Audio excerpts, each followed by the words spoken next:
The word entheogen was coined in 1979 by Jonathan Ott and is derived from the Greek word entheos, meaning full of God, and genesthai, which translates to generating. These two Greek words combined form the word entheogen, which roughly translates to generating the God within. The word entheogen has been used to describe naturally occurring psychoactive substances used in rituals and ceremonies for spiritual context and connection to higher levels of consciousness. Some examples of entheogens include cannabis, peyote, and psilocybin mushrooms, although chanting and dancing ceremonies have also been regarded as entheogenic practices. Entheogenic plant substances, sacred ceremonies, and rituals have been used by indigenous cultures dating back to the 5th century BCE. In modern days, the term entheogen refers to any psychoactive substance used to connect to higher beings and elevated states of consciousness within or absent from traditional structure and ceremony, and has made its way as a household name.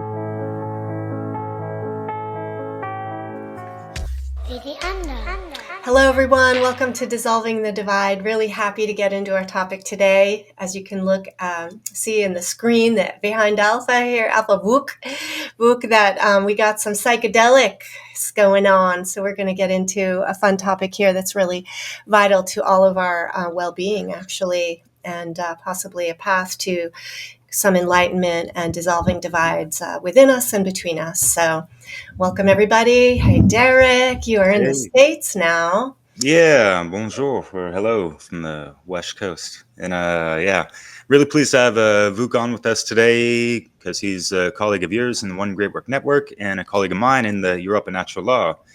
And we got a cool recording tomorrow. And he brought up entheogens at least once in previous recordings with us, and it might have been the last one revolving shadow work and how these things, can help one heal when they're used properly. And what do we have today? We have, the polarization of, folks that are just more on like the straight and narrow path, super sober. I don't want those, consciousness altering substances in my domain and all that. And, to each their own. This is, what we respect about people's free will rights.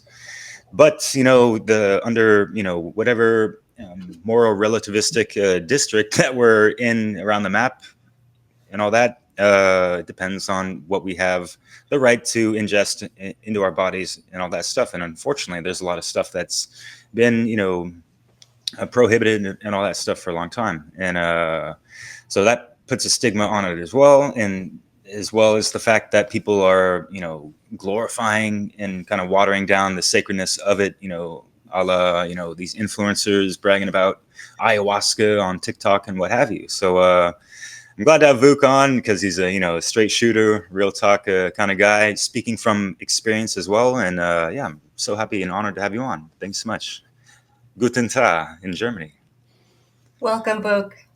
Yeah, thanks for having me, and it's my pleasure to be here. And it's definitely a topic that is dear to my heart because it helped me a lot in my healing process and also my awakening and, let's say, development in the last decades. So it was very, very helpful, not only for me but also for some people in my inner circle. And I think it's it can be a very, very powerful and helpful tool for healing purposes, especially when you have to deal with deep trauma and we have a lot of scientific studies that prove that it can be a very good cure, even that if that's we shouldn't use that word, at least in the pharmaceutical industry. But it's I think that Mother Nature has it, like all cures for all illnesses that we have on Earth. We just have to find them. Yes, and here in the United States, the mainstream is starting to wake up to the reality that psychedelic medicine does heal. Although that's another word that we're not supposed to use. But I know that ketamine therapy is now pretty accepted as a prescription, that psychotherapists are offering assistance to the therapeutic processing. And up in Oregon, psilocybin is now legal in man's world. So there's an opening of minds to this. And I'm really excited to hear more about what you have discovered about its healing potential. Yeah. There's a very good documentary out there. It's called Ecstasy Bandits. And it's about Alexander Shulgin, who, what's the right word? Distilled MDMA, for example. And it is really interesting to watch, because he usually, he's the one who like creates the compound as a chemist, and his wife is an author, and she writes like the books on the social like effects when taking that substance. And they did it in a like big round of some friends, and took that or tested those chemicals. And especially like MDMA is very, very, it proved to be a very good tool. The wife of Alex Shulgin wrote that one trip of MDMA of 6 to 8 hours can be as healing like a year of therapy. And that's why the IDF, the Israeli Defense Forces, use it for decades to heal their veterans and soldiers psychologically.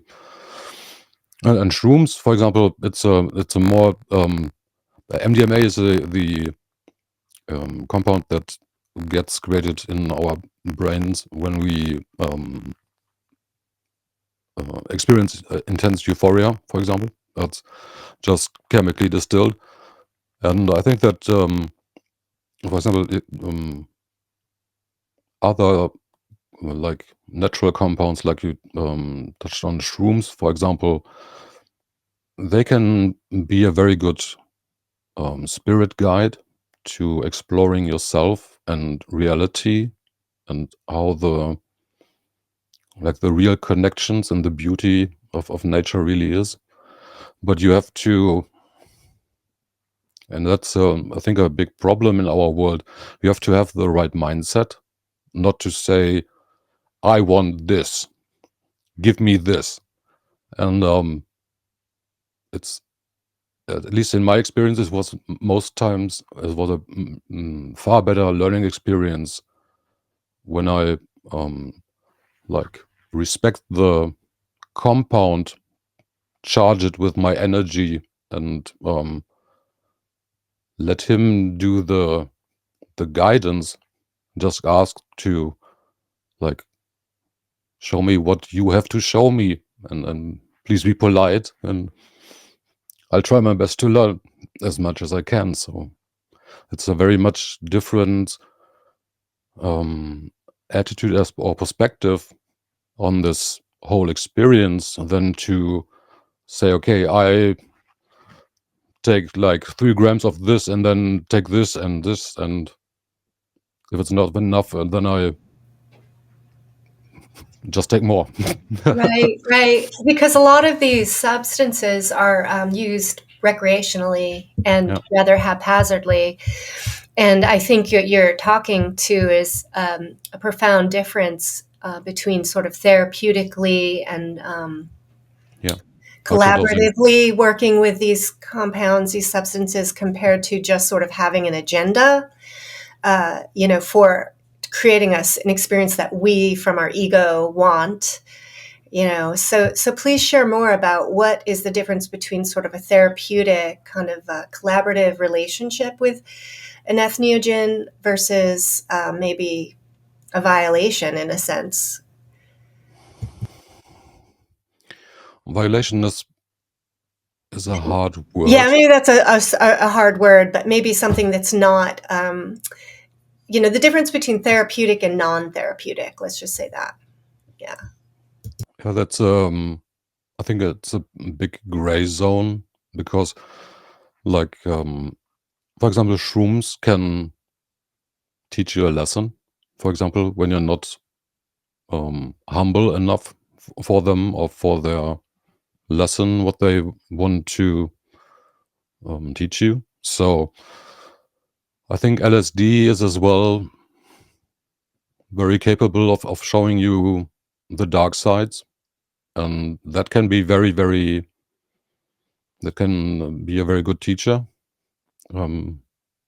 if you do not learn the like the friendly way.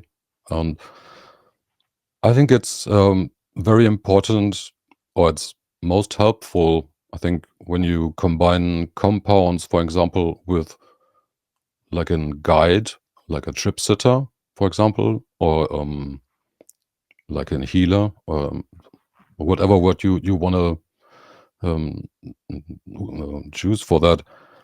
Especially like on MDMA, it's very good to have like a sober person. You then, when you are on this, like in this euphoria, and it's a very beautiful state because you're really like shining from your heart, and you are just so much joy that you can easily go into your memories, even to your like darkest traumas, and just like shine them away and get the learning experience out of it. But it takes a bit of willpower not to like to play around with it, just to like really have an at least slightly working attitude towards it. And I think that especially with like LSD, but also with like haze weed and shrooms, meditation, especially meditation like on the inside, or like remote viewing, going outside to visit the outer world, are really helpful for the spiritual experience. Just to really experience that you're not just flesh and matter, but you're spirit as well, and connected to everything. And I think that's a really important switch that will change your life when it switches on in your head, and you really start to realize that everybody is your like mirror, your brother, your sister. Why do I want to hurt them? I would hurt myself. So it's I think that's a very easy to understand way of creation, and it like entails the natural law. So don't take what's yours, what isn't yours, and defend yourself. In Lakesh, yo. Yeah, wonderful. And I appreciate that. And yeah, things like these segments that we do, it's really to, let the listener in on, proper ways to treat these plant medicines and all that, and not abuse or, like go way out of moderation and, claim you're some shaman and this and that just because you've gone on umpteen trips and all that, because it's not necessarily how these things work. And there are people that can initiate others to properly do that shamanistic healing and that kind of stuff. And so, yeah, there's so many different degrees of how people view them and practice them, and just take into the whole consideration of the experience and the commune with these, plants and substances and chemicals that are in these things. And I guess for myself, I've usually stuck to the naturals, shrooms and all that. But I have tried things like LSD and MD once, and those were times where I was quite, aware of just how these things should be more of like a holistic journey type of thing. And just I like how you said, just I want to protect my free will and all that stuff, but lead the way. Let's see where we're going and all that kind of stuff. Don't hurt me, man. Kind of. Yeah, that might depend on people's shadow aspects and all that, because some of these really powerful things like ayahuasca, they'll show you the harsh realities of the depths of your soul, man. Kind of. Yeah. So there's the preparation, right? And it's not just like you touch the easy button, you get a just take a pill, and it's just this instant gratification. No, not at all. So anything to that? Yeah, for sure. It's I think it's a mystery in itself for everybody to explore for themselves, how much they really need, for example, and how much they can do, like or like in sane terms. So what is like too much for the wished for effect, for example? I think that microdosing is a very good way of like looking for yourself and doing the first, like what you said, the shamanic steps for yourself, and then just try to look where's your limit and how does your body respond to it, how does your mood and everything like change. And I think that is very important experience for everybody and for themselves, just to like check how small of a dose, for example, LSD can change your perception of reality very, very much, and in very interesting ways. So I had my first LSD experience, for example, with the age of 42.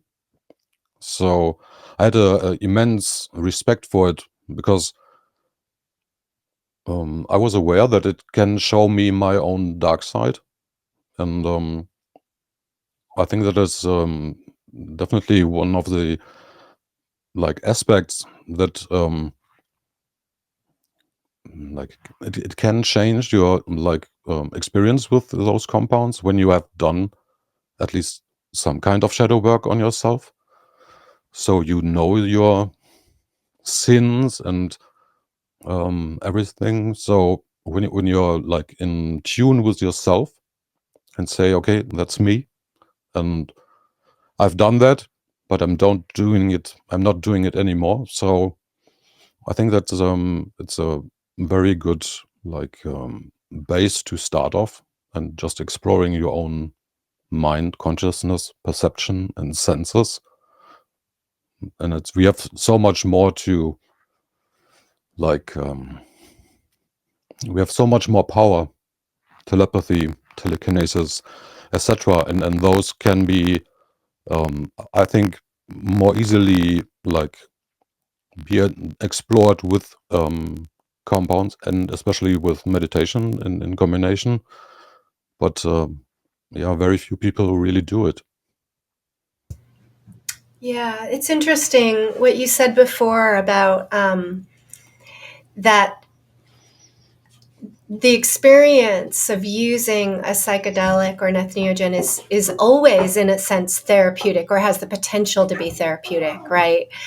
And it's like, are you going to take the hard path or the easeful path? And how your mindset going in will have make a difference, right?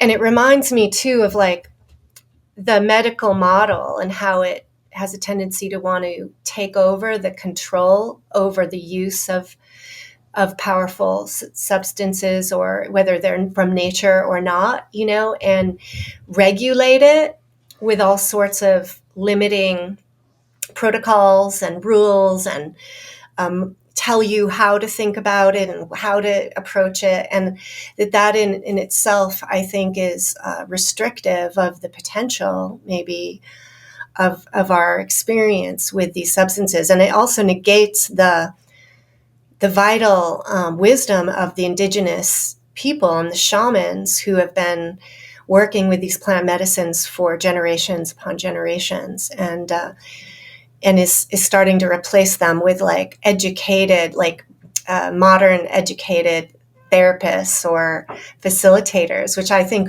is a very different, probably, experience. Not necessarily bad, but different. So I'm just curious about your thoughts on all that. I think that the old shamanic ways are the right ways. But I have to like expand a bit on this. I am like for 20, 25, 30 years, I'm very much in touch with what is called the occult and like the spirit world. I'm doing tarot for like 25, 30 years, so around that time frame, and I was taught to like listen to nature, the spirits of nature, like the wind especially, and I think that's this reconnection to Mother Nature, to the spirits, and so on is a vital step to healing, and I think that it is not that important which route you go. If you do it yourself, if you go like directly to the source in like the Brazilian jungle and to take ayahuasca, or like for example, me living in Europe, I would have to like go to the Netherlands to do ayahuasca or something like that, or you can use other compounds that are like in your vicinity, in your neighborhood, more or less, and use those for the purpose to get there. Because I think that, for example, shrooms can be very good doorways, for example, when you really want to get in touch with higher spirits, higher self, and so they can like really guide you in very different ways you want to go. And in this kind of sense, I usually do not, or I'm very, it takes long for me to really trust somebody, especially when it's on like touching my inner self, my personality core, more or less. So I tend to look for ways that I can do for myself first, and I think it's a good way for many people, not for all people, but for many people, just to really experiment with yourself. It helps with trusting yourself, for example, that you can manage, for example, and that you can do experiments with yourself, like with many substances. I think that, for example, the abuse of the legal substances that are like pretty common in our society are a big problem, for example, as well, that is not really seen. For example, alcohol is one big thing, especially here in Germany. So yeah, I think that many roads lead to Rome. It's just, I think it's more important that you really start going on the road and really go it like to the end, and really like explore yourself. Yeah. Have you had any experience or observation of people who have overcome their addiction to, let's say, alcohol or prescription med through the use of natural plant substances, entheogens? I would think it could help. I myself have, like, I drank a lot in my youth, especially when my parents got divorced, and like alcohol was everywhere available, and yeah, it was fun for a while till, yeah, it really got an addiction. But yeah, in that time frame, like when I really discovered that I do have a problem with alcohol, or better, without alcohol, somebody like reminded me of weed, and it really, yeah, it helped me to transition from alcohol to weed, more or less, within some like 3 or 5 years. And I'm now in that state that I can really enjoy, like, drinking 1 or 2 drinks of anything I do want, and be good with it, or at least, yeah, most of the time. But sometimes I like, I know that I can ingest a lot of many things. I'm like pretty resilient to many substances. So sometimes when I'm in like I was in really bad mood, for example, I took a lot of anything I got, and yeah, that didn't end well most of the time. So I think that especially weed is a very powerful medicine plant, and we should use it far more, especially on the therapeutics side, to let's put it this way. It's far easier, at least in my experience, to transition from one addiction to another, less harmful addiction, for example, from alcohol to weed, especially when you're already a smoker of tobacco, for example.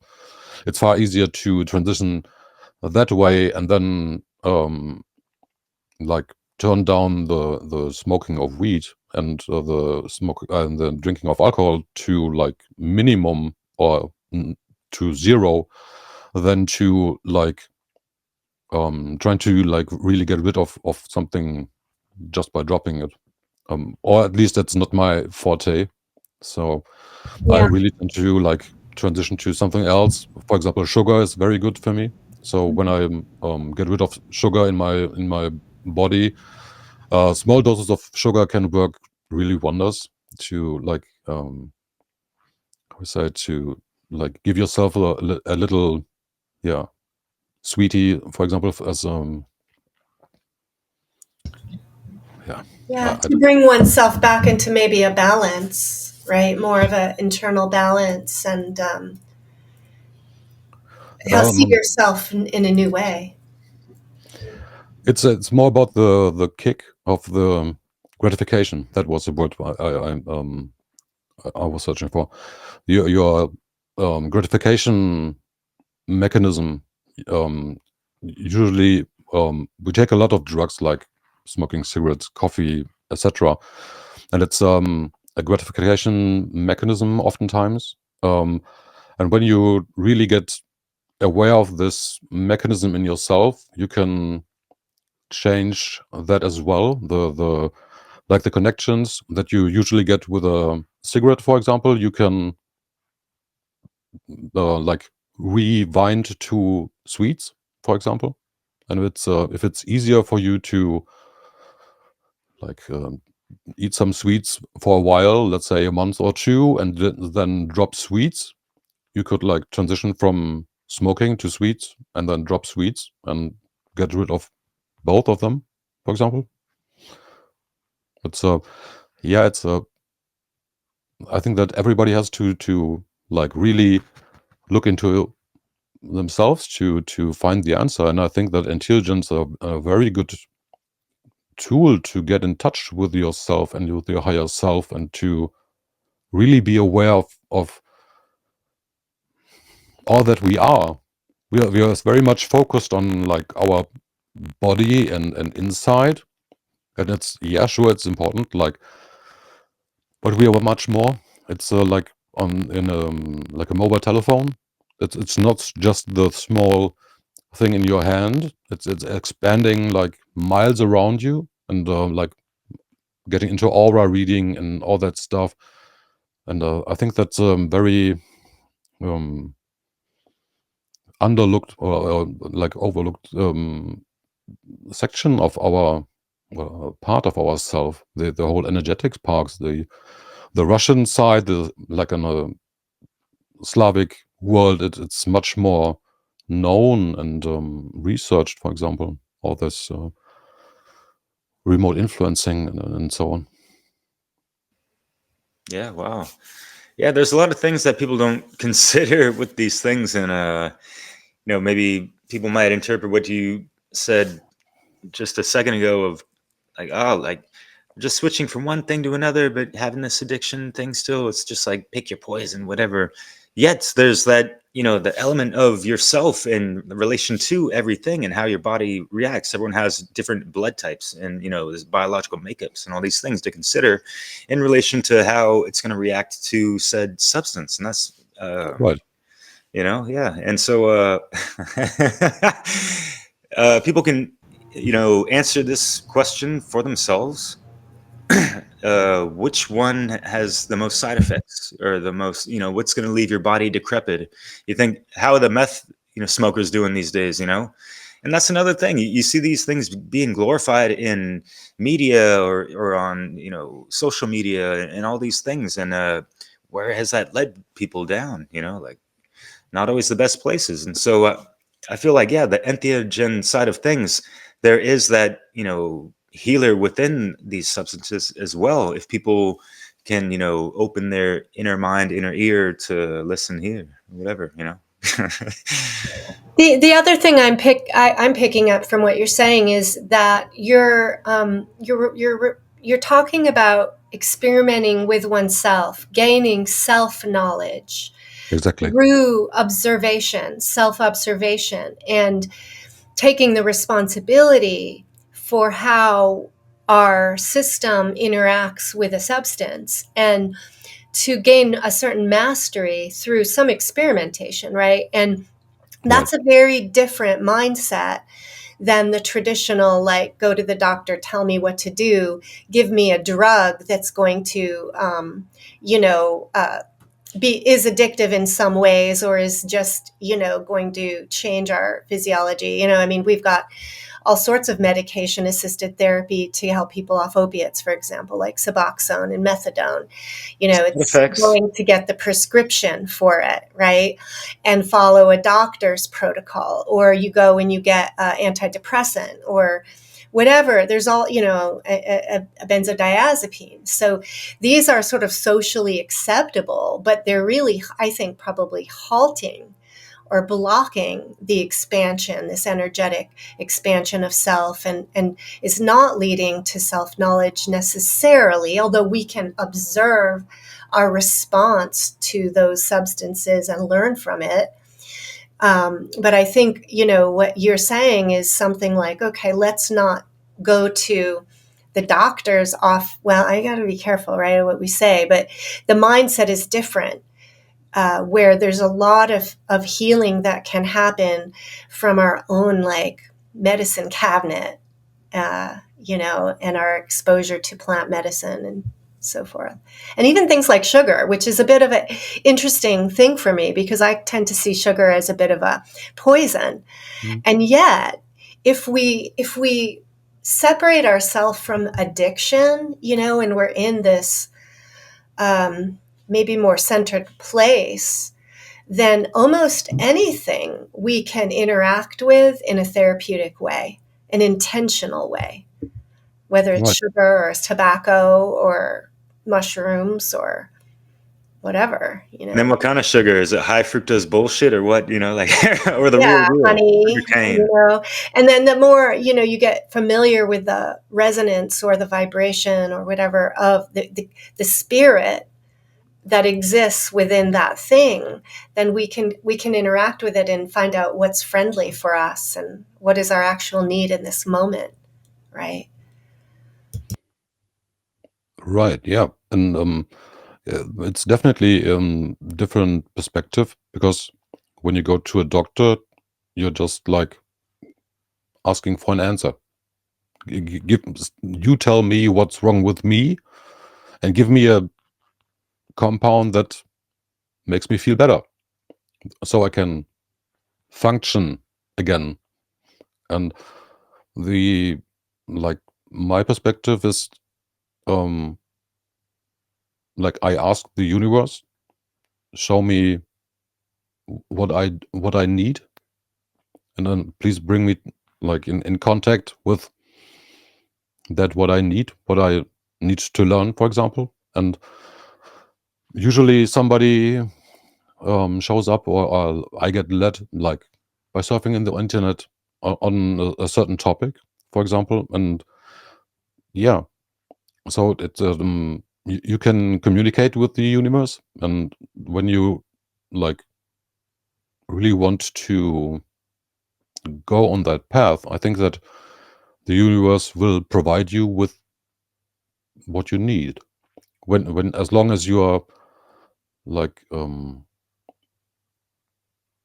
doing the right thing, and not like trying to create or stir up fear, for example. So you will get the, let's say, right amount of whatever you want to get, but don't take everything of it, but just like feel your limit. I think that's very important to highlight.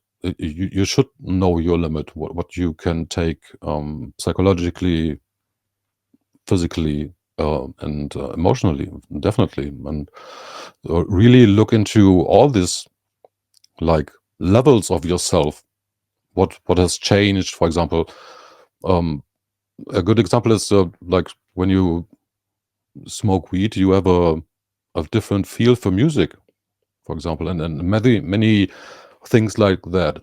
And just really try to get a feel for it. And I think that what you touched upon earlier, I think it's very hard, at least for me, to get completely sober in like my surroundings epigenetically. So I got down to just nicotine on by vaping, and it was let's say it was a very hard to like get a grip on myself. Like, I was in war mode, more or less, all the time, and I was really like many people just avoided me because I was so like energetically charged with brute force, let's put it that way. And so I think that's many of these compounds, whatever you might want to choose, consciously or unconsciously, can ease up the pain to fit into society, I guess, to not be completely isolated, or like like it's seen as crazy, for example. And I have the highest respect for all the straight edgers, but I think that my life's experience is more fun, and it's easier for me to keep up my vibrations and not like run around yelling at everybody. When I when I like smooth myself a bit, but not like too much that I'm just like hanging around on my couch stoned, like day in and day out, and still getting like work done, etc. But I think that everybody has to find their own like flow point. Like I like the image, the metaphor of the surfboard on the waves of life, and I think that's that entheogens can show you a way to like look further, especially shrooms. They really can help with vision, and then to like not get angry so much when it doesn't go that way you want to go, and still like keep the smile on your face, even if it's hard as hell. So Oh man, I got yeah, I can relate quite a bit. And growing up, I was kind of hot-headed, I guess, if you will, temperamental and whatnot. That Leo fire sign energy and all that.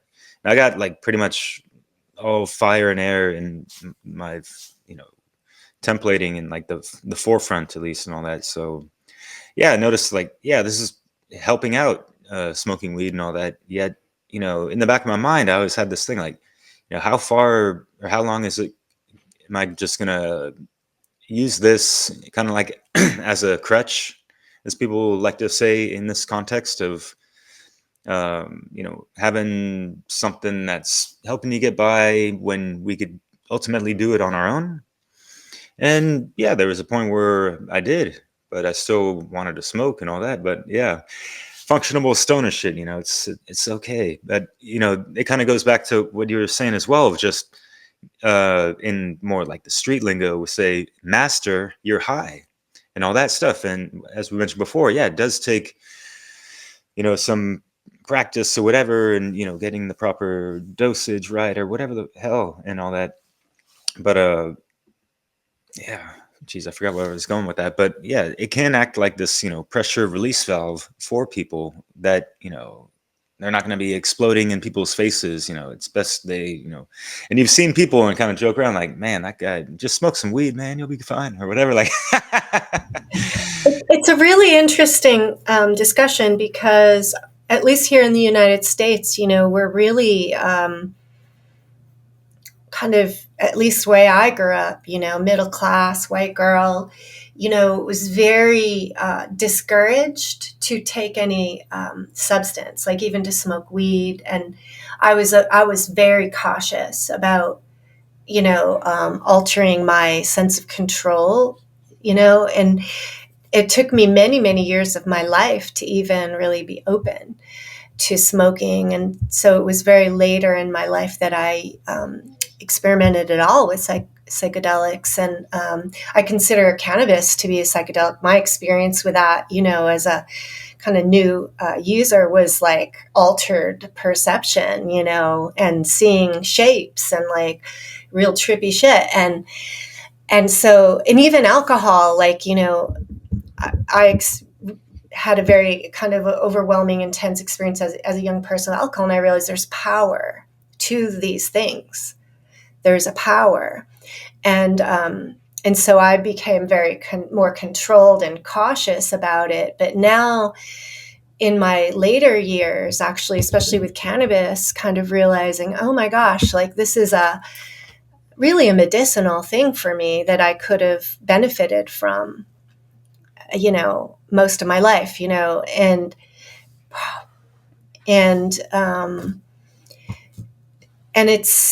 it is an expansive type of experience, and it helps you to break out of, I think, the rigidities of what we could call mind control. And that's, confirmed really through like Kathy O'Brien, who really talks about how, in her experience as a trauma-based mind control slave, essentially, that cannabis was not allowed, but other kinds of substances that could rule, that would be more conducive to controlling her mind, but that cannabis really helped to break free of the mental conditioning And perhaps there's some reason why that particular substance has been demonized, this gateway drug kind of silly idea. Because sure.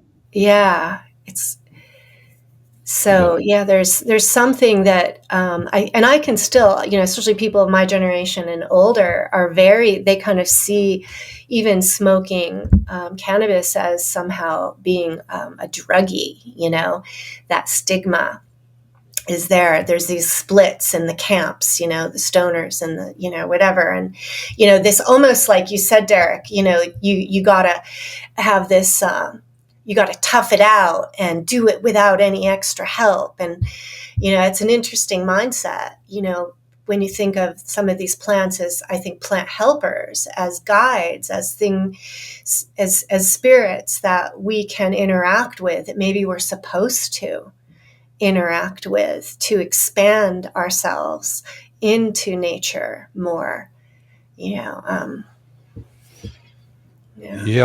My I have an interesting anecdote on this. My mom is very Christian, Orthodox Christian, and I found the tarot cards, like I saw her doing that, and I asked her how that those both things like combine in her world, and she said, and she's good in astrology and so on, and she said if God didn't want this tarot to work, it wouldn't work. So at least in my thinking, when God has put like those compounds here, those shrooms and other plants and so on, I think there's a reason behind it. So and especially on cannabis, like in Germany, it was when like 300 years back or so, it was a legal currency, weed, and it's the very most frowned upon drug in Satanism, because it helps you to get out of this, like out of the cages that your split personalities inside yourself. It's like this honeycomb pattern, and cannabis helps you to lift yourself up on that edge, that you can see all those, and from then on you could, when you do your shadow work, you can really like tie them back together. And I think that Sean McCann and John Ulla have done a real great job on like showing how much like personalities there are, or there can be in one person, for example, and like people who have been abused and programmed and so on. And I've like gone through my own like mind control breakout experience as well. I had very long hair usually, and I got in a very like dark depression and shaved off my head and so on. And so yeah, but I got through it, and then I started like my journey, my real journey, and started to see things for what they really are. But I think that the most of us, or let's put it the other way, I spoke in my own video on the natural law. I compared it like our journey to a seed. The seed is in the ground, like surrounded by darkness, and you have to like to expand and to grow. You need a lot of like emotions in this metaphor, water, to like break out of your heart, core, your shell, and then you have to go through the darkness until you see the light, and from then on you're like on your path to your destiny of whatever you really should be. And I think that it's especially the experiences with entheogens can really help you to break through the shell and really can show you what you're truly meant to be, where your strengths are. Like, for example, I mentioned telepathy and so on. I'm really fascinated with that topic, and entheogens, especially weed, is a very good amplifier for that. And you can really like do your own testing, and there have been scientific studies on that.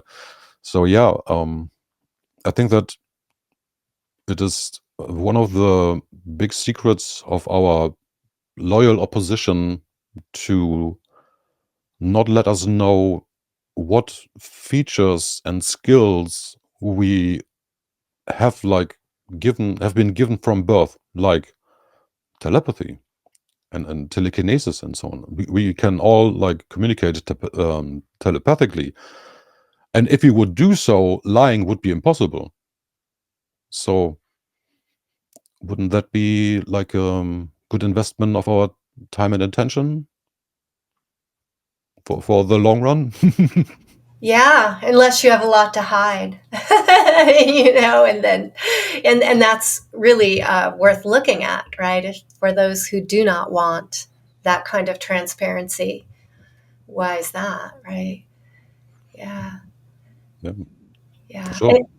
It's like what came to my mind is this idea that we lose ourselves to find ourselves. We break apart to reintegrate.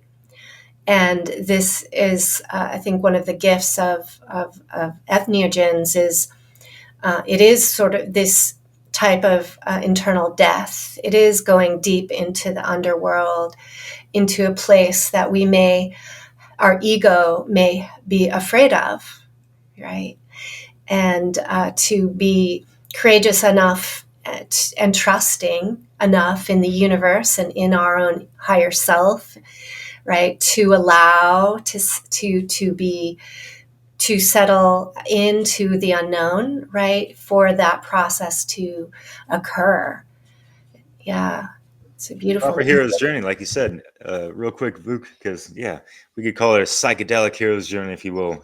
Maybe you need a hero's dose or whatever the hell, right? But take it to the tarot. It'd be funny. Overlay, with the fool card, holding a magic mushroom, or instead of the white lily. Like, think about it. What's good? You can the major arcana represents the hero's journey. For example, when you like lay it in a circle, and it's very interesting, like how much influence this kind of knowledge about the hero's journey and the archetypes of yourselves and all the other selves around us can influence that adventure. And I think that it is an adventure, and I think that especially in those times now, we where we are like forbidden to do certain adventures in the outer world, it's a great time, at least in my opinion, that to do the adventures on the inside. And I think that what you touched upon, Leslie, with the death and rebirth, I think that, for example, real deep meditation has a similar effect when you, for the first time, like, quote unquote, lose yourself in the all, and then like come back to yourself, to your body. It is a life-changing experience, definitely, and we should do more of that, I think. And I'm, at least in my opinion, it's good to do it once, like at least once sober, like in the cleanest version of yourself, and then you like can try it with different compounds and look what, like, how the colors have changed, for example. And so and I think it's a very good and worthy adventure to take for everybody of us, and especially to really show and take a look at our shadows and what we do carry around, and with old stuff and old baggage of things we can drop, for example, or like just let go of. Yeah, and so people can't get ahead of themselves because, first and foremost, before we even take any of these substances, like actually acquiring quality shit, but the intention, people have been alluding and saying that, but not necessarily that word, unless I misheard. But the intention matters so much, and because it all goes back to your state of mind, and that is going to transcend into your state of mind going on this trip and journey, whatever, right?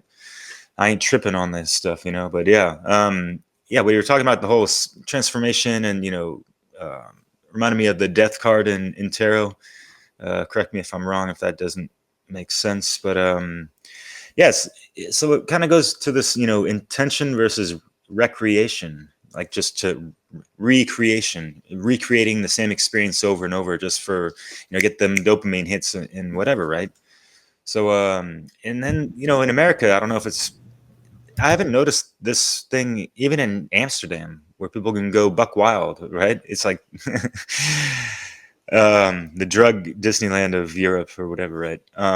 But in America, it's like, even with weed, it's like, you got to get the ultimate high, or it's like, I can't get high enough, or we got to like get these microdosing things, or like the dabs, and like they created like umpteen different ways you can consume cannabis now. It just seems like a little bit over the top, and you see, this, it's like, you don't have to molest this, wonderful sacred goddess plant, respect Mother Marijuana and that kind of stuff. So, have you noticed anything like that, and like just the overall stigma that marijuana has in your country, or in general for that matter? I don't know.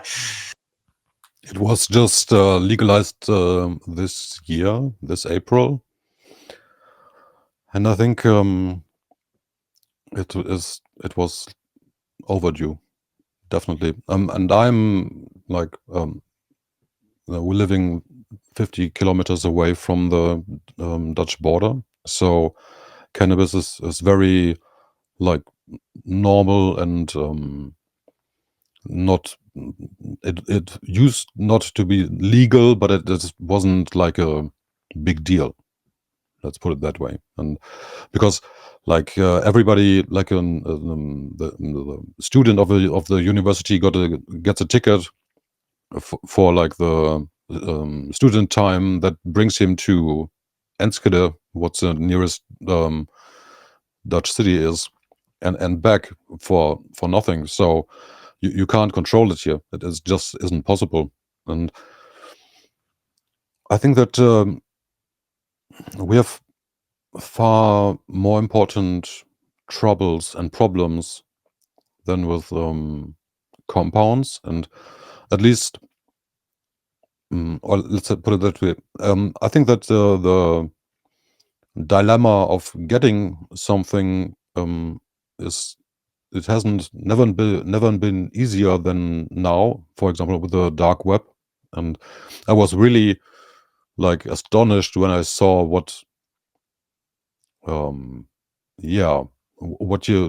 many shops you really can find when you know what you're looking for, and what like goods they got. But I really like more the, like, call me old-fashioned, the old way, like in-person contact, and talking about like the stuff, and exchanging experiences. And so, but I think that the universe will get you in mysterious ways what you need and what you want, if it is the time for you. So you just, I think that's a thing on this, like, change of perspective, not to like try to say, I want this now, I want like a kilo of marijuana, and I want like a bottle of LSD, and I want to take it all at once, and then chill out and go to work tomorrow. It won't work. It for surely wouldn't work the way that you imagine it. So my recommendation would like to really start with meditation first and quiet your inner chatter and your like learn to listen to your inner voice in yourself and like when you get in contact with that silent voice in yourself, the like higher self of yourself, then listen to what like the voice tells you to look into and really do your homework on that. I really can recommend to like get some at least some knowledge and some experiences, and it is so easy at this point in time to make up your own mind on certain things. And so I remember the times when I have to like go to the local books to the library and ask for like books or like records to lend from them, and it would like take some months sometimes to get the book into that library so I could get the book and read it. And now we have all that information right at our fingertips, and most people choose to stay ignorant and just trying to like force their ego to upon the universe and all the rest. I think that is a real problem in our society, in our thinking, in our programming, whatever you want to call it. Yeah, I really like what you're saying about developing that inner eye, right? Through meditation, the inner awareness, and starting to become attuned to the subtleties in our experience, right? And to notice. And for me, I did a number of years of very consistent and deep, meditation. And then that expanded to my becoming attuned to like synchronicities in my outer world, right? So totally sober, but going on, walks or attuning to my environment in different ways. And especially like being attuned to, let's say, the animals or the birds or the plants that would show up, and then starting to think symbolically and, look at them related to myself and my path and what I'm observing outward. And then that would lead to maybe noticing synchronicities of maybe people that I would encounter and then have an intuition or a draw to that would then, if I followed through on that, would lead to all these experiences, that led me to whether it be ayahuasca or to, a shamanic journey or, so it led to a development of my own inner trust. Then through the interaction with maybe a plant medicine, it just expands that, 100-fold, it's like, I think it involves being open, Absolutely, yeah. And I had a time where I like trained my intuition and really tried to work with synchronistics and synchronistic events. For example, when I was pondering a question, and then I just like went outside for a walk, and I really at every corner I used a special like a technique to ask my intuition which way to go, and usually I just I look on the number plates of the cars, and when I see like a triplet or a quadruple, that's the right way. And was really interesting to see how the universe responded to like my thoughts and the questions that came up, and how the universe presented like the answers to me, like just by an ad on a truck that drove by at exact that crossroad or that point in time, and when I just thought about that question. And it's really amazing if you can get into this state when you're really like in tune with the higher one and the higher self. And I think that the time that is called the sidereal time is a very big part of it, because David Wilcock spoke a lot about this special time period. It's about like 2 hours of every day where our like ESPs and our abilities like telepathy and telekinesis, etc., are on 300% heightened state. And it's when we are like in the 12 o'clock noon position to the central sun of the galaxy. And it's really, really interesting to like experiment with that time. For example, when you're training telekinesis, you will probably be much more successful in that time when doing like an experiment and like in front of the camera or something like that. And it's really interesting to, for example, meditate on that time, to really open up yourself, like open your chakras and your energy body, and just take in what is coming from our central sun, the energies, the input. Let's put it this way. And I think that more emphasis, like we should take more. I'm looking for words at the moment. I think that this time and all this energetic stuff, like Reiki and remote influencing, for example, what has been like successfully tested by the Russians on Bobby Fischer, for example, in like 86, I think, and it's well documented. We all can do that, and like our loyal opposition uses this type of technique against us, but we are so much more, and we could do it as well for the good.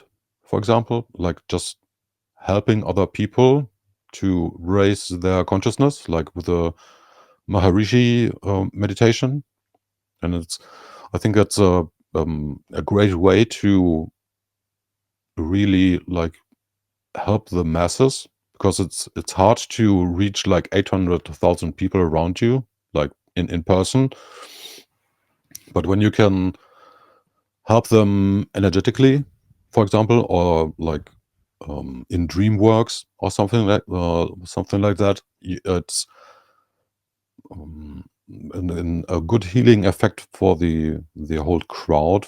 And it's hard to measure, it's hard to see, but because it's a very slow process. But it can be felt, for example, when you have like many people praying for you or like meditating for you for example, in a healing process or something. Many people do feel that when they're like contacted energetically and so on. And yeah, that's so interesting.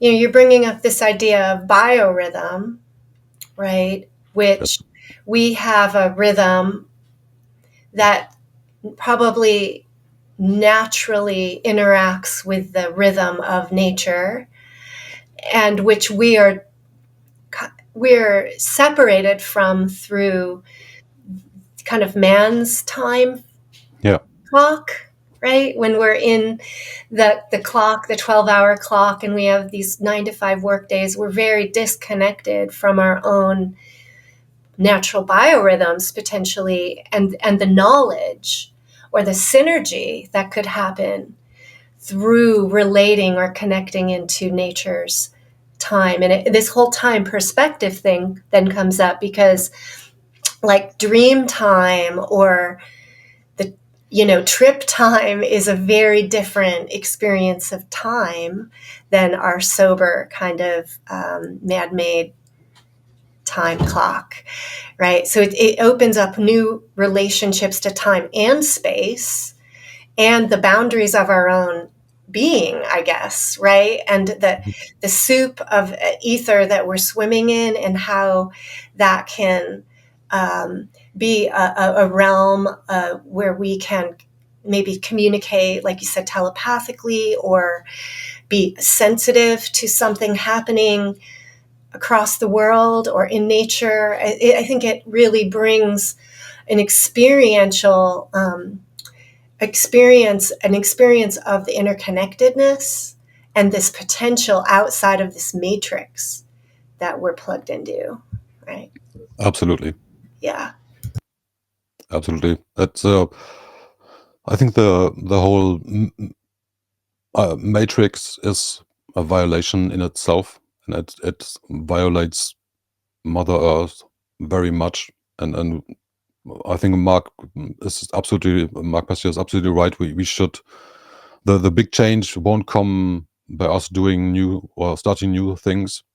We first should stop doing like harmful things, and I'm convinced that this will change our world drastically to the better.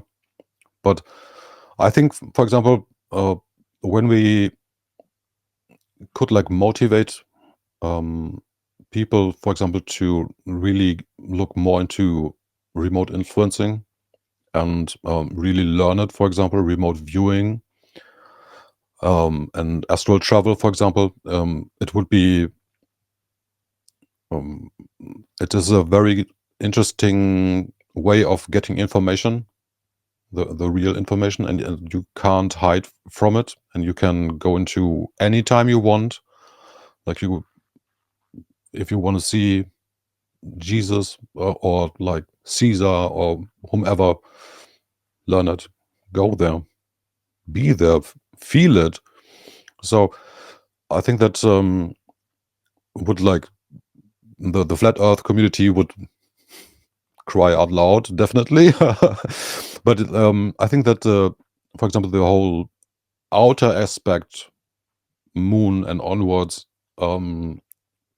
will be a very big topic for all those kind of researchers, because I think the most lies, except for all the stuff they tell us about ourselves, we're just flesh and just live once and all that jazz.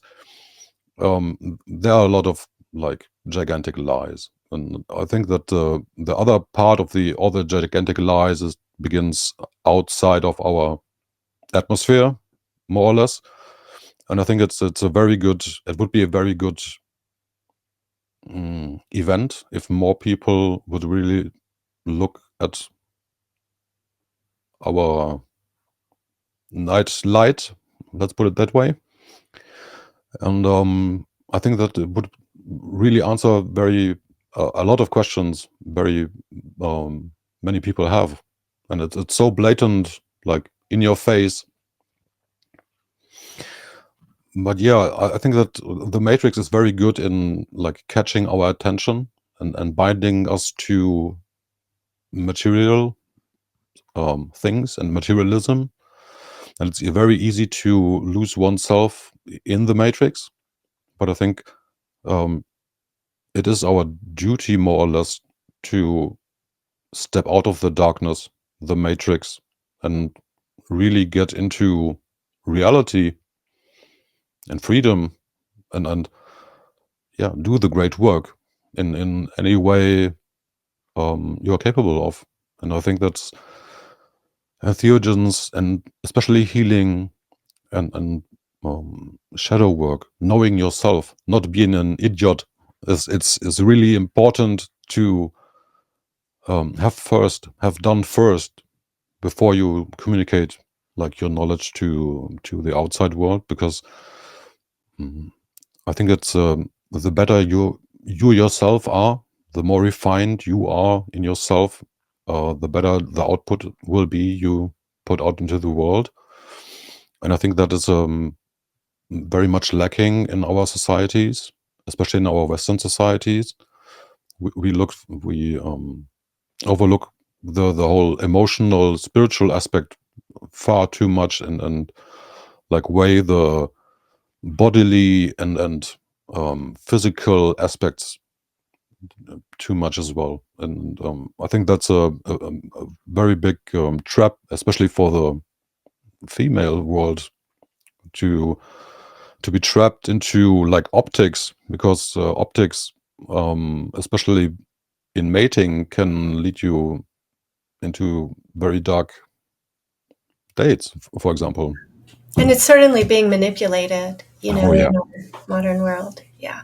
To trick people. And even like perfumes and things like that, you know, blocking the natural sort of signals that bring compatibility or connectedness, you know, in a more compatible way. It's interesting, you know. A lot of this is about losing our actual instincts, our ability to like our extra perceptions abilities.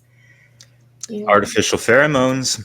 Yeah, yeah. But yeah, Vuk, you mentioned something, and I believe you mentioned this in one of the Europa Natural Law roundtables, in regards to, it might have been in context with entheogens and such, and how it can help bring more balance, because you were alluding to the fact that there's this left brain imbalance in society with a lot of people, including the women. Yeah, some of y'all got too much yang up in your thing. It's part of this matrix design in a sense, even though matrix it just means womb, but who created this false womb of whatever, right? So yeah, like the allegory or the the pills, right?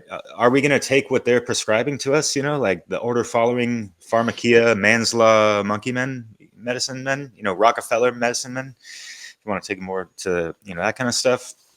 So yeah, like I've always kind of been a little bit weary with the whole government approved weed stuff, because I'm from California. Like people have been growing it around me since I've been born, type of thing, But doctor, give me some approved weed. I guess it's legal, right? Yeah, but and that kind of fucked up some of the systems. I'm not going to get into all that, but I wanted to take it back just to how these things are. You mentioned several times that they're they open up doorways within us, and like and gateways as well. What a gateway drug, and what kind of pharmaceuticals are they not gateway drugs as well, that are opening doors to bad habits or in addictions and side effects and that kind of shit. So I guess the main thing that people need to take away from this, pun intended, is when they're going on these journeys, to take away into their real world and real lives after they've sobered up or whatever. Take those life lessons, integrate those things as well. Like you got a good peek through the windows, and step through some doors. The time's up on that. So maybe later, Cinderella, or whatever. But midnight pumpkin patch. But anyways, what do you have to add on to that, or anything that people could find better ways to use these things, I guess? I think it's very important to relearn to trust ourselves, the intuition, the inner feeling. And it's I think that is a like direct channel to our higher self. And then I think it's relatively easy to reconnect and to relearn to listen to this channel. And in a bigger perspective, what you touched upon, Derek, I think it's a big question for each and every one of us, if we still listen to other people telling us what to do and how much and what, to take, and not get into the slavery aspect of it. What people like do not allow us, quote unquote, to ingest. I think that it's a big question of responsibility for each and every one of us to decide if they want to steer themselves, their boat of life, their surfboard, and or the float or whatever, or if they want to really trust another person to say, yeah, you have to steer left hard and go for speed. I don't. I've lost a lot of trust in the last 5 years, especially in the great collective. Let's put it this way, and in the higher ups, especially in our country. So yeah, I trust myself, and I had to learn this trust, and I think I'm on a very good path on that point. Yeah, and I'll just add, from my wheelhouse is, doing psychotherapy work with people and understanding, how we often are in a state of flight, or we're running from something, we're trying to not feel, not face, and I think that that's a big part of the mindset in using some of these plant medicines is really are checking in on the truth about your intention and where you're at, are you running from something, or are you seeking? Are you facing something? Are you willing to be with yourself in the experience and see it honestly and learn from it? And I don't think it's wrong per se to have an intention of recreation. Just like it's not wrong to have some sugar now and then, right? It is about, are you steering your own ship? Are you conscious of how you're steering it and where you're steering it? And, what is your state, and how are we going to actively work with our state to guide us in the path that we are choosing? And is the path that we are choosing aligned with natural law, the positive flow of natural law, right? Or are we further digging ourselves into a ditch, of negative consequence patterns, And if, you could do that even with a plant medicine. You could use it in such a way that it digs you a deeper hole, and then the consequences will come to you, and that's your hard lesson, right? Absolutely, yeah. Yeah. I would especially recommend to be cautious with, let's put it this way, refined natural products, because I think that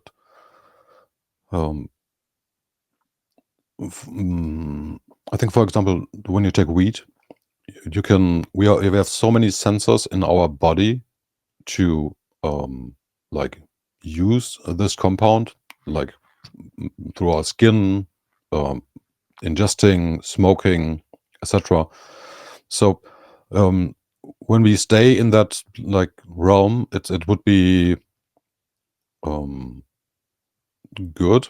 But when we humans, we tend to like condense things, especially like with cocaine is a very big like a good example for this. I think that the chewing the leaves is it can be very helpful. For example, when you have to like really do hard bodily work. But I think the powder is it can be very dangerous, especially when you tend to do a lot of it. And so yeah, it can then be a very like harsh teacher when we do too much of it. The Hecate part of teaching, for sure. That's why I said it's very important to know thyself and to know your limit. And to know what you really like, what you really want to ingest, and what you should do, and how much of it.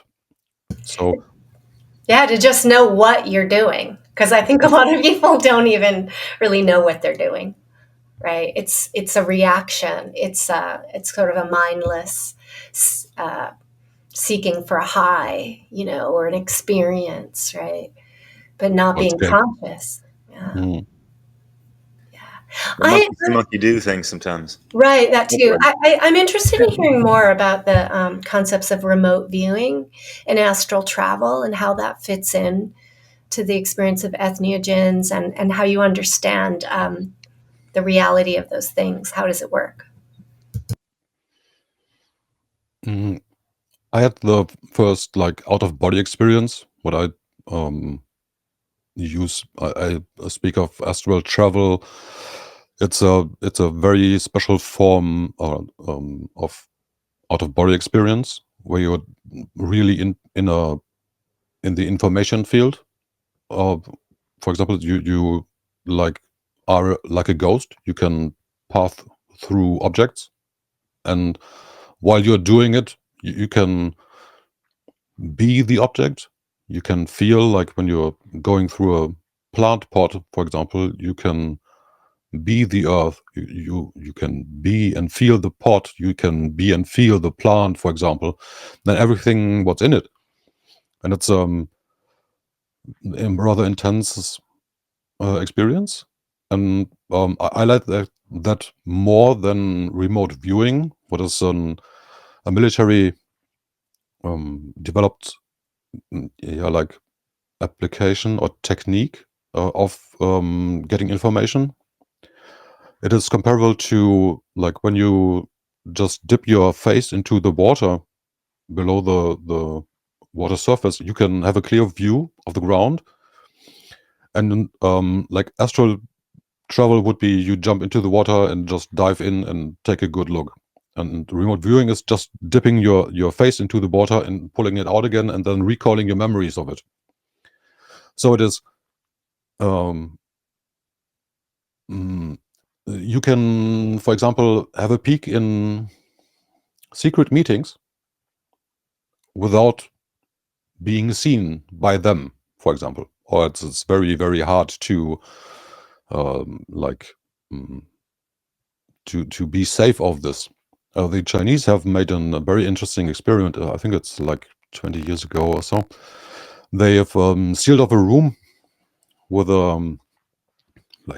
thousands of sensors in it, and they published the coordinates of that room and challenged everybody to take a remote viewing look into this room and to contact them and to show that they were there. They should just show the Chinese symbol that is on a piece of paper on the back wall, and they should take note of the time and date when they were looking. And it was interesting result that every time somebody got in and got the right answer, the Chinese have measured a small light in a room, right behind the door, walking or flying through the room to the back of the room to the piece of paper, and then disappearing. Every time somebody remote viewed that piece of paper. And it's I think it's very fascinating that we all have this abilities to get the information we really want. And I think it's a worthwhile investment of time and attention. And the one thing I want to just mention is a really good lecture by Sonia Barrett from the Free Your Mind 2 conference, who talks about the scientific proof that we can communicate telepathically with fruit flies, for example. And it was a life-changing lecture for me when I watched it the first time. I had a fly on the wall at the time, and I tested it, and it worked. And since then, except for like mosquitoes, I didn't kill any like insects anymore. I don't have to. Just open the door or the window and show them the way out, and they're glad to leave. So yeah, why not use it? Wow, really fascinating. I guess it's the world of quantum physics where we're starting to realize that at the subatomic level, there's more space than solid matter, and so that whole idea of remote viewing or moving through so-called solid objects is really conceivable, I think it's even practical. Yeah. But we are so far from it, from the required purity in mind, that it will probably take some generations to really do it, so that like many people can do it. But I think we have a great opportunity with this like energy level rising worldwide, that we really take up the challenge and get more in tune with Mother Nature and the cosmos, and like change our perspective and our stance to the universe, to the creation, to the creator, and to really expand on like in another way, in a more harmonious way with like Mother Earth and all the surroundings and so on. But it's a very unpopular view, I guess. Yeah, I thought that, did you ever think like, if everyone just, took some shrooms and things would be so much better type of thing, just shroom it up, like, yet, like there's a lot of people that are currently not ready to have that type of thing. And yeah, if we take in the whole free will, and, it's not logically really feasible or possible really. And, so yeah, like entheogens, that's one thing. And then like, if people want something less harsh and want to heal, they should look to adaptogens. And there are mushrooms like reishi and others, shaga, that can, facilitate that type of therapeutic healing. And we do need that purging, especially to, clear out the vessel to actually properly, navigate and be able to, do the astral traveling. Like you said, I can't speak from experience myself, but yeah, I've heard quite a bit of things and done some research into it. That's really fascinating, man. Like, wow, yeah. It's like this combination of sort of detoxification and deconstruction, right, within ourselves, because we have within ourselves created all sorts of walls and rigidities and calcifications. It's like that you said the honeycomb. It's like we have these walls and compartmentalizations within ourselves, within our own mind, and within our own physiology. And I think that is what's limiting us more than anything else. And if we can I guess it's part of that alchemical kind of process too. It's like the breaking down, the dissolving, and the burning away of these kind of false walls within us that then will allow us and open the doorway to, so many things that we don't even conceive of normally, right? And I think that that's scary for a lot of people, that idea. So how might you, and you've already mentioned about meditation and preparation work, but how else might you help ease people into this foreign world of experience, I guess?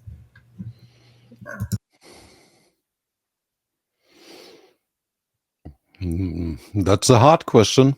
I would say the call to this adventure, everybody has to listen to hear from the inside of themselves. It's not that somebody can like order it and say, you have to get awakened now, take this and that, and then after that take this and that. It probably won't work that way. So I think that's the first, at first it's the decision do you want a real adventure? And I think it's very important to open up your heart, your inner compass, to really like watch the needle, what it tells you to do when you ask the question, should I go on this adventure? And when you feel like the joy and the curiousness, and they say, yeah, that would be great, this is an adventure, yeah, I want to do that, then yeah, I think that nobody will stop you when you do that. And I recommend to like get familiar with the hero's journey, for example, to see what influences you will have on this adventure, good and bad ones, and have the trust in yourself, your higher calling, your higher self, in the creator, in this school, in this learning experience. I think that's a very big part to really like learn to trust yourself and your guides and your intuition. And yeah, that's the biggest part, I think. Yeah, wise words. Yeah, definitely. So I guess in conclusion, right? But this is such a fantastic conversation. Thank you so much, Fook. So yeah, I think, bear in mind that some of these entheogens are best to be taken, especially on the first time, with a guide or other people that have done it. Especially if we're talking about ayahuasca and things of that nature. Even like DMT. Like there's people that have died choking on their own vomit because no one was there to help them up. Just like simple things like that. But yeah, there's things like peyote, San Pedro, frog poison, salvia. Yet, how are you going to do it? Because salvia, apparently it's not best to be smoking. I did that and I noticed it felt like it was like crawling all over my skin. It was a really weird experience. It was kind of cool and I don't regret it, but I heard that, better to take that more as a tea or something like that. Think of, like this plant goddess, avatar of these plants, and like you're just gonna burn her up. You think she wants to that? Kind of think about it and treat your women properly. Shit. So yeah. Anything else, Leslie? I think what you're saying, that calls to me, Derek, is this idea of building a relationship with the idea and the plants, or whatever it is that that you're being called to, and getting to know it a bit, maybe studying it, researching it, developing that intuitive dialogue almost before putting it in your mouth or in your body. And the process before and after the actual experience, I think, is important, is part of it. The preparation, for example, if you're going to do ayahuasca, there's certain dietary cleansing that you're going to do, certain intention setting.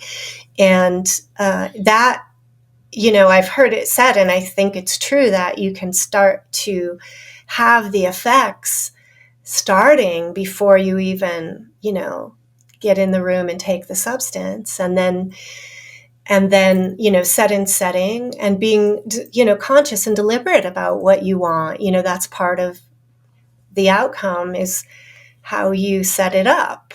Right. And then to be able to then give yourself the ample time to feel safe, and to be uninterrupted, or with the people that you want to be with, and planful around that, as well as then allowing yourself an easeful exit and ability to reflect and process, if you want a full experience. And then I think also just something that, just like any kind of therapeutic, intervention like EMDR or anything else, the processing continues for a while after.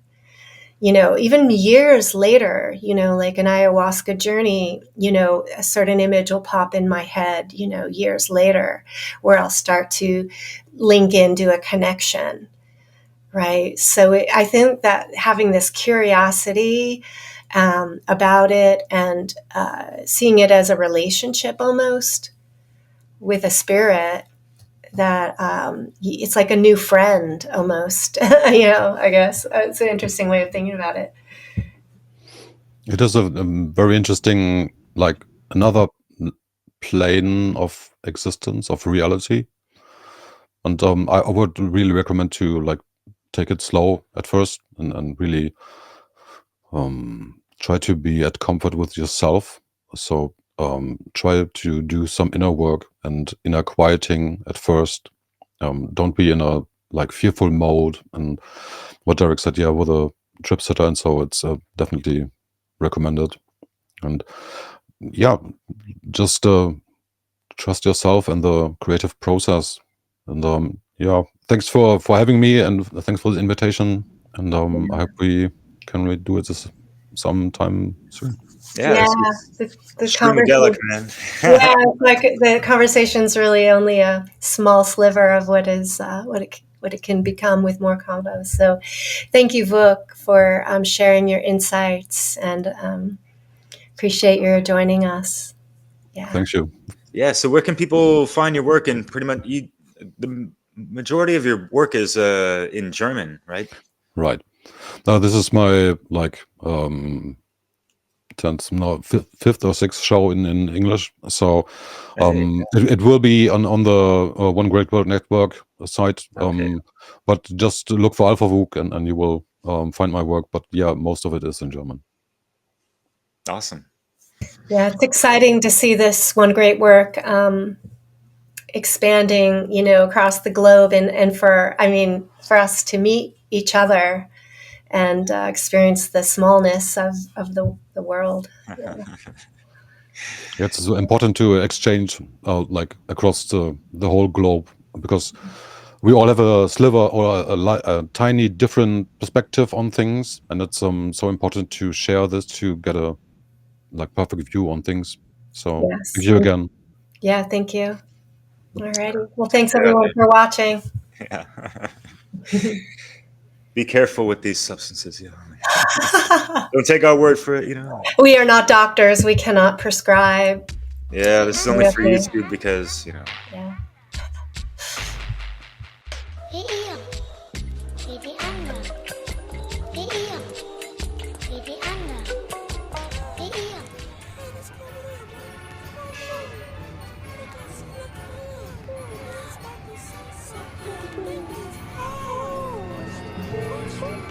Ladies and gentlemen, welcome.